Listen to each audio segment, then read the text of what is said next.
Good morning, everyone. Today we have skill 10, use context to determine meanings of difficult words. This skill deals with the vocabulary questions in the TOEFL test or in 101 classes. So now we will identify a meaning of a word that is kind of hard, but the context will help me find out the meaning of this hard word.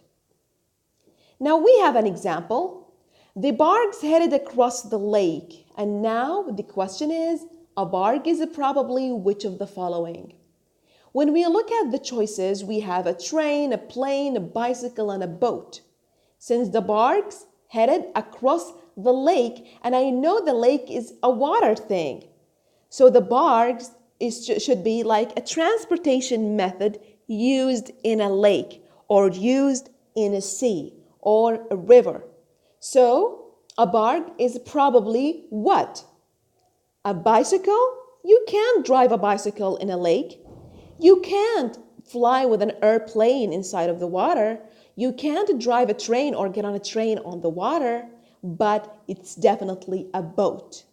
So the boat is the same as a bark. Now, how to identify the question? So you will be asked, what is the meaning of X in line Y? The word X in line Y is close in meaning to. So you have to look for the word X in the paragraph mentioned, and then you have to read around it and then choose the right answer. So information to help you understand the meaning of unknown word can often be found in a context surrounding the unknown word. How to answer the question? You have to find the word first in the passage. You have to read the sentence that contains the word carefully, look for context clues to help you understand the meaning, and then choose the answer that the context identifies. Now we have an example on passage 1. In line 3, the word widow means, so look at line 3. The black widow got its name.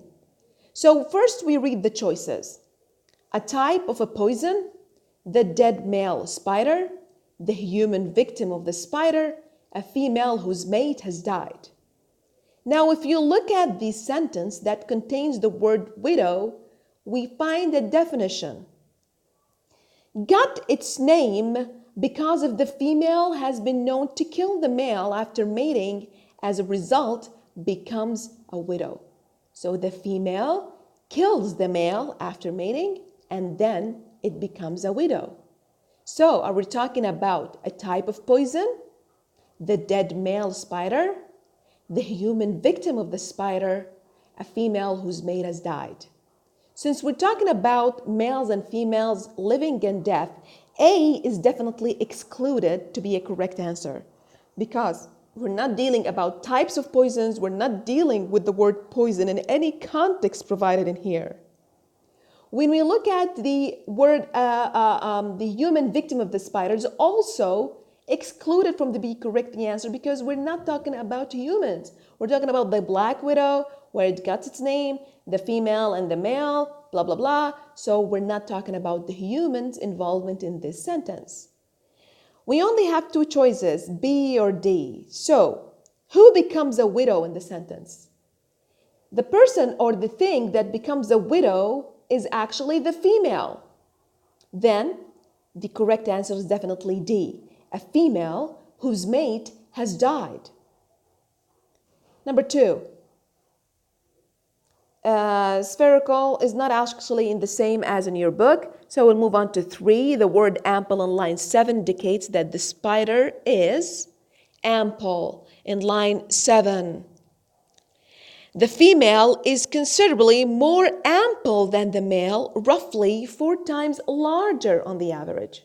So ample is more ample, which means larger on the average. This is the completion of the sentence. Then it is feminine, large, dotted with colors, or normal.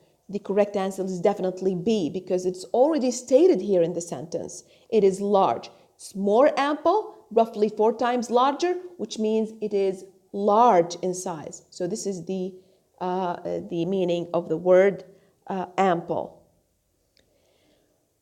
All right.